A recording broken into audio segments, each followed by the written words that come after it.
Salut à tous, c'est Chakan. Salut, c'est Calix. Quelles sont les questions que vous souhaitez poser au Magigazineur? Voilà, c'est nous. Le Magigazine, c'est nous, c'est vous. Alors, parmi toutes les questions, j'en ai retenu quelques-unes. Alors tiens, regarde. En 2014, on a parcouru tous ces trucs-là. Ça commence à double exposure jusqu'à Mystery Solve. Je l'ai posté, on a fait 16 épisodes, on a dû faire pas loin de 90 produits, je crois, quelque chose comme ça. Donc 90 produits en 2014, ok. Ouais. Voilà, donc comme on nous pose souvent des questions, je vous rappelle qu'on ne fait pas le SAV, mais pourquoi pas. Alors, dans le désordre, d'où vous est venue l'idée du Magigazine? Alors, ça a été à l'apéro. Non, c'était avec un café, je crois, sur ta tablette. Et en fait, surtout toi, tu regardais beaucoup World Magic Shop, faire leur review. Et puis moi, j'aimais bien l'idée de parler des produits, mais seulement, je me suis dit, on parle beaucoup des produits américains, on est submergé de leurs produits, et surtout maintenant les Asiates. Et pourquoi on mettrait pas en avant les produits français, d'où cette idée du 100% français dont on parle assez souvent, même si on ne le met pas forcément en avant. C'est vrai qu'on a envie de stimuler un peu la magie française, et ça a été c'était le moment où effectivement les Français disaient mais quand est-ce qu'un Français va faire ça? Il faut qu'on ait des vidéos comme ça en France. Ali Nouira, qu'on salue parce qu'on l'aime beaucoup, avait mis l'idée de oui je vais le faire, et puis finalement il l'a pas fait, et sur un délire ça s'est fait en disant écoute on revient de Milan, on le fait, allez on le tourne, go, et puis vous avez adhéré, vous nous avez dit continuer, donc on est là à cause de vous. On a eu de bons retours, et voilà, et c'est de votre faute du coup. Alors quel est pour vous le meilleur magasin de magie? Alors je vais juste dire un truc, c'est qu'on n'est pas là pour faire la mise en avant d'un magasin. On aime bien, il y a plusieurs éditeurs, créateurs, distributeurs, français ou étrangers. Parmi ceux que moi je recommande pour le sérieux de... Mais ta gueule toi, c'est moi qui parle. Pas bien. Et oui, le Magigazine, c'est aussi donc, les chats. Il y a Marchand de Trucs, il y a Magic Dream en France qui se distingue du lot, il y a World Magic Shop en Angleterre et Murphy's Magic aux US qui est de toute façon le grossiste mondial. Mais déjà en France, entre Marchand de Trucs et Magic Dream, on a... Bah, c'est ceux et c'est édition pour l'éditeur, mais c'est pas... Voilà. C'est ceux en même temps avec qui on a le plus de contacts. C'est Big Magie, j'ai déjà rencontré, c'est quelqu'un de très sympathique et qui sait donner le conseil. Art Deco, quand j'y suis allé, c'était un vendeur, comment il s'appelle, Hurricane, qui était là-bas à l'époque. Donc voilà, maintenant il y en a d'autres. Nous on n'est pas là pour mettre en avant, mais c'est vrai que c'est toujours intéressant d'échanger. Mais surtout, osez leur poser des questions. Nous, des fois, on nous pose la question, qu'est-ce que je choisis? Là, dernièrement, on a eu, j'aimerais me mettre au boîte au Quito, laquelle vous me conseillez? Mais on n'est pas là pour ça. Vous posez la question sur un forum. Il y aura plus soit sur un forum, soit vous appelez une boutique, Magic Dream, Art Deco ou autre, et vous leur dites, mais voilà, qu'est-ce que je choisis? Moi, j'ai l'habitude de ci, ça, je travaille avec tel type de pièce, et voilà. J'ai tel budget. Qui a fait vos portraits que l'on peut voir dans le générique? Alors ça, il est beau, d'ailleurs. Il a une histoire, ce truc-là. C'est-à-dire qu'on avait fait, au tout début d'ailleurs du Magigazine, pour le premier de l'an 2013, tu nous avais fait une petite surprise en compilant tout un tas de petites vidéos. D'ailleurs, allez la voir si vous le voulez. Et oui, c'est le bonne année, et vous avez différentes personnes, dont Yann Frisch, dont Hurricane, des personnes on ne pensait même pas avoir leur petit coucou, ça nous a beaucoup touché. Ouais. Et parmi les cadeaux, dans les vidéos, il y a Benoît Dragé, qui est l'illustrateur de Marchand de Trucs, qui a fait le Compagnon Sortilège Jeunisse, qui fait les anthologies, qui nous a fait... je dirais l'honneur, parce que vraiment je suis vraiment même ému quand j'en parle, parce que c'est un truc auquel je suis hyper attaché. Non seulement il nous a fait un dessin, mais il s'est filmé en train de le faire, et donc le générique c'est filmé en accéléré.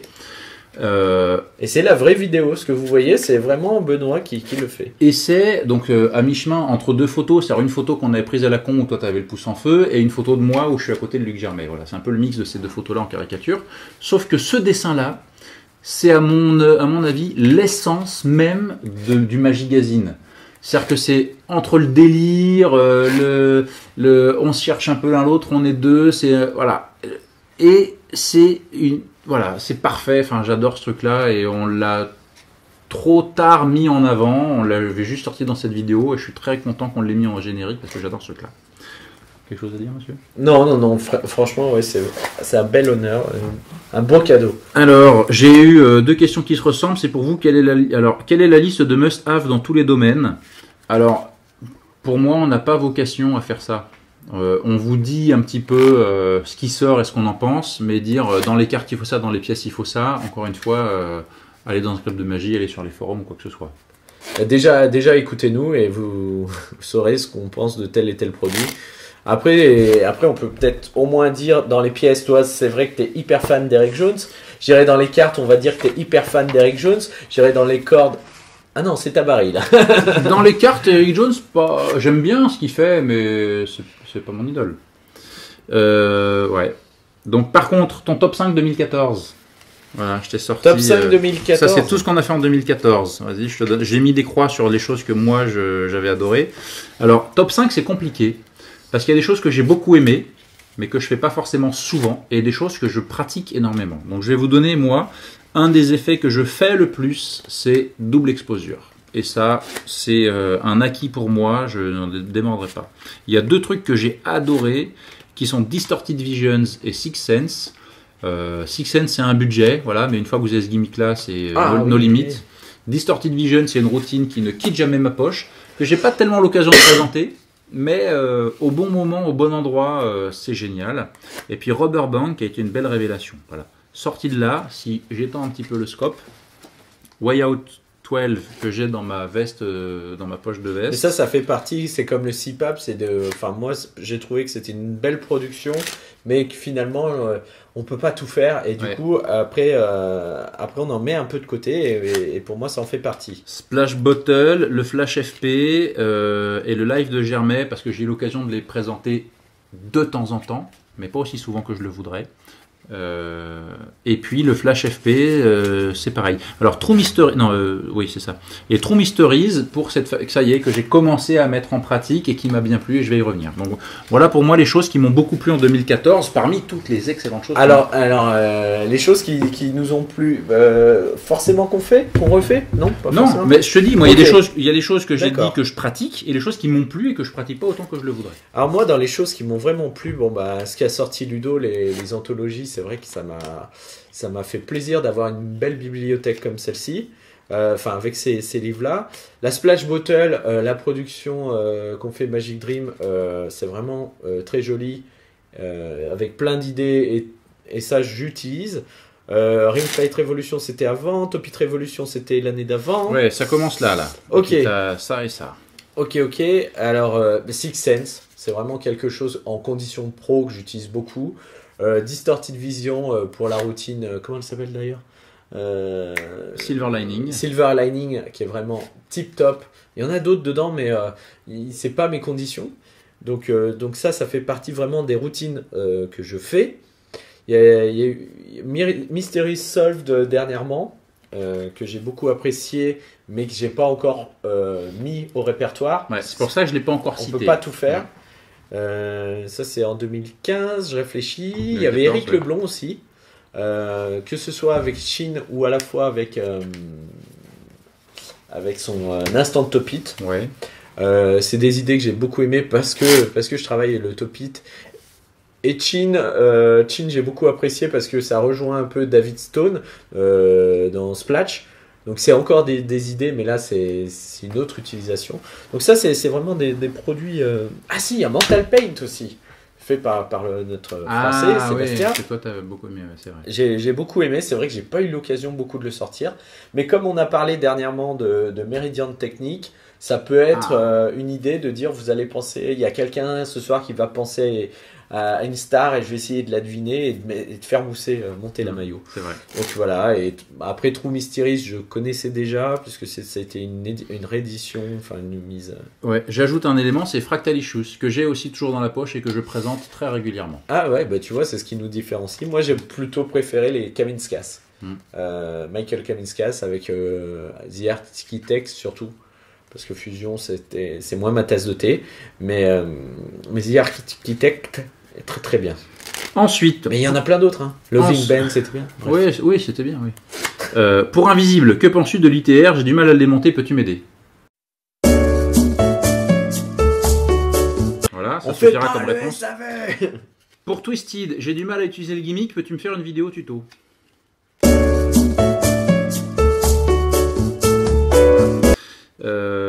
Ensuite, j'ai d'autres questions, j'en ai 2-3 autres. Ah si, j'en ai une qui est importante et qui me tient à cœur, c'est reviendriez-vous sur certains avis ou sur certaines notes? Je te laisse commencer, si tu as une réponse. C'est compliqué, parce que si on l'a dit, c'était à un moment donné, avec un avis donné, et comme on le dit tout le temps, l'avis, ce n'est que notre avis. On vous donne ce qu'on en pense, mais ce n'est pas forcément votre avis. Quand vous allez recevoir le produit, vous allez dire, mais qu'est-ce qu'ils ont dit, ces deux glands? Ils ont dit que c'était naze, et pourtant c'est top, ou alors ils ont dit que c'était top, et pourtant on le trouve naze. C'est que notre avis à un instant T, donc oui, on va pouvoir... quand je faisais ma levée double, quand j'ai commencé la magie, je me disais que c'était la meilleure. Et maintenant, quand j'imagine comment je faisais la levée double à l'époque, bah, c'était la plus moche du monde. Voilà, c'est parce qu'on évolue dans la magie aussi. Donc, voilà. On a effectivement un projet du Magigazine qui s'inscrit dans le temps. C'est-à-dire qu'au moment où on en parle, c'est interactif avec vous, donc on y donne vie, on peut répondre à ça. On n'a pas le format vidéo qui est figé comme à la télé ou comme sur un DVD. En revanche, je dirais revoir les notes, non. Parce qu'au moment où c'est sorti, c'est l'avis qu'on en avait, c'est ce qu'on en a tiré de la communauté, etc. Moi, j'ai quand même une seule expérience comme ça, sur laquelle effectivement je reviendrai. Encore une fois, le Magine, c'est notre avis. Notre but, c'était de vous dire ce qu'on pense de ce qui sort, de, si possible, mettre en avant la magie française, et parfois de déterrer un peu des trésors oubliés. Voilà. C'était notre credo avec une ligne très claire, il y a le pro et il y a l'amateur, deux avis soit qui s'ajoutent, soit qui s'opposent selon les conditions, et très bien. L'exemple qui m'est très cher, c'est l'exemple de Willow. Willow qui nous a sollicité pour IRM, et sur lequel on a d'ailleurs supprimé la vidéo, elle n'est plus accessible en ligne. L'idée, elle est pas compliquée, c'est que je pense que son projet, il a des défauts. Il est très original, il a des mises en pratique qui sont uniques, et ça, c'est chapeau. Et il a des défauts que je continue à maintenir, c'est que je pense qu'il l'a peut-être sorti trop tôt, qu'il n'a pas assez détaillé dans son livre, voilà. Sauf que entre le fait de dire ça et la façon de le dire, là, il y a eu un vrai décalage. Et j'ai été, et là c'est moi, hein, c'est pas Calix forcément, mais là c'est vraiment moi Chakane, trop incisif sur la façon de le dire. Et je me rends compte après, c'est que ça a blessé l'auteur, le créateur, et deux, c'est peut-être aussi quelque chose qui a mis du plomb dans l'aile à son projet. Et on n'a en rien vocation à faire ça. En tout cas, pas sur un produit qui n'est pas mauvais. Hein. On vous a mis en garde sur certains produits, attention, ne l'achetez pas, c'est pas bon. C'est pas du tout le cas du livre de Willow. Il a une technologie qui est unique, révolutionnaire dans la magie. Il pourrait la mettre en avant de façon différente, qui n'est pas celle que je ferais. Ça, c'est une question de goût et de personne. Mais la façon de le dire, il y a des défauts. C'est un bon projet. Voilà, j'aimerais résumer ça comme ça. C'est pas très cher si on cherche le livre et ensuite creuser la piste du matos. Voilà, c'est pour moi le seul regret. C'est si y a un truc sur lequel je voudrais revenir, c'est celui-là. Donc Willow, et là je m'étais engagé, c'est devant tout le monde. Je te présente mes excuses pour la façon dont j'ai parlé de ton projet, même si j'ai mon avis et on en a déjà parlé ensemble. Et tu as eu d'ailleurs tout le bon sens qu'il faut pour savoir renouer le dialogue et m'écouter. Voilà, tout le reste, non, je suis plutôt honnête. Voilà. Donc on va, c'est ce qu'on dit aussi sur les forums, avoir cette notion de bienveillance. Attends, ce qu'on dit, notre avis c'est bien, mais pas le dire n'importe comment non plus. Voilà, c'est surtout la façon de le dire, parce qu'après, encore une fois, encore et encore, ce n'est que notre avis à un instant T et notre avis à nous. Ça m'empêche pas d'avoir mis 0 il n'y a pas si longtemps hein, sur le dernier Sense Minds. Bon bah voilà, mais sans avoir été, je pense, non plus nauséabond dans la façon de le dire. nauséabond, ça rapporte des points au Scrabble. Alors ensuite, on a sur Facebook, à force de lire et d'essayer plein de trucs, ne pensez-vous pas que vous éparpillez et donc que vos prestations peuvent perdre en qualité? Je parle de prestations en close-up et salon, pas du Magigazine. Oui, le souci d'avoir trop de nouveautés, c'est qu'effectivement, on se focalise plus sur ce qu'on fait nous, mais on essaie toujours d'avoir des nouveautés à apporter à un répertoire. Seulement, un répertoire, il faut le travailler, il faut le peaufiner dans le temps et arrêter d'y rajouter de nouvelles choses. C'est pour ça que, par exemple, Mystery Solved, j'ai envie de le mettre parce que je suis convaincu de l'impact de cet effet. Mais par contre, c'est vrai que c'est dur dans un répertoire pro de rajouter des choses. Alors, il faut les travailler, il faut travailler la présentation, peut-être. Ouais. Moi, je vais avoir l'avis, là, pour le coup, de l'amateur, hein, j'occupe mon rôle. J'ai absolument la conviction que présenter le Magigazine nuit à ma magie. Mais quand on a eu l'idée de mettre ça en place, je me suis dit, moi, je ne suis pas un créateur, et si je peux amener quelque chose à la communauté magique à travers le Magigazine, et si c'est au détriment de ma façon de pratiquer, finalement, c'est moindre mal, pourquoi pas. Donc j'ai bien conscience d'être un magicien, je vais dire médiocre, en tout cas moyen, que je pourrais faire mieux dans ma pratique, dans ma façon de recentrer. Je vous le dis souvent, mais je pense qu'on a tous assez dans nos bibliothèques et DVD Tech suffisamment pour travailler une vie entière de magie. Et pourtant on continue à en emmagasiner, et nous peut-être encore davantage. Mais voilà, c'est ma façon de contribuer. Déjà quand il n'y avait pas le Magigazine, je prenais le temps de faire des grands comptes rendus écrits, voilà, donc c'est dans ma nature. Donc oui, effectivement, on s'éparpille, mais on s'éparpille pour vous, et puis un jour, on arrêtera peut-être le magazine et on se recentrera, voilà. Peut-être un jour, on écrira un spectacle, peut-être un jour, on sortira un DVD, là, on ne sait pas. Mais en tout cas, aujourd'hui, c'est ça le projet, ça marche bien, tant mieux, grâce à vous. Dans le domaine du mentalisme, quel est selon vous le top 5 des 5 meilleurs effets ?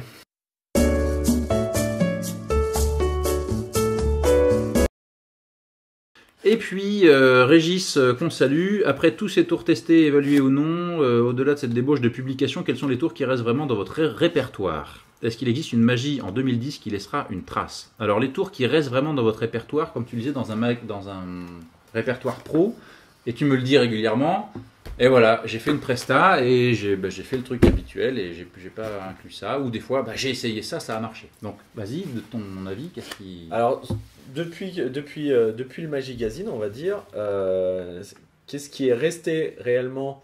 Non, c'était bien avant le Magigazine, mais on en a parlé dans le premier épisode. C'est le Ring Flight Revolution qui est à mon répertoire et qui restera. Le pouce en feu que je fais de plus en plus, merci David Ethan.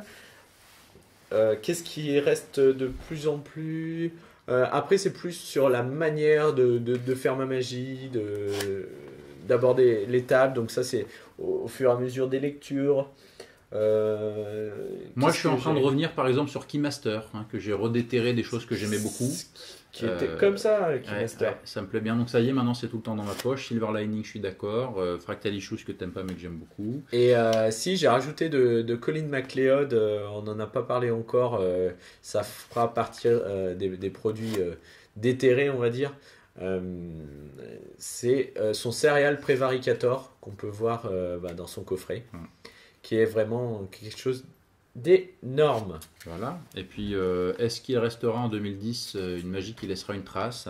Et si, on en a parlé dernièrement, certes, c'est pas 2014. Ouais, alors mais toi, tu retiens ça, et moi, je retiens ça. Jonathan David. Superbe. Commencer 2015 comme ça va être compliqué derrière. Hein. Vraiment. De faire mieux, ouais. J'ai déjà mon best-of, je peux vous dire, début janvier 2016, j'aurais adoré ça dans l'année 2015. Voilà, merci beaucoup. C'était la petite FAQ de Magigazine pour que vous connaissiez un petit peu mieux. Et puis à bientôt pour la suite des épisodes. Ciao, bye bye. Ciao, ciao.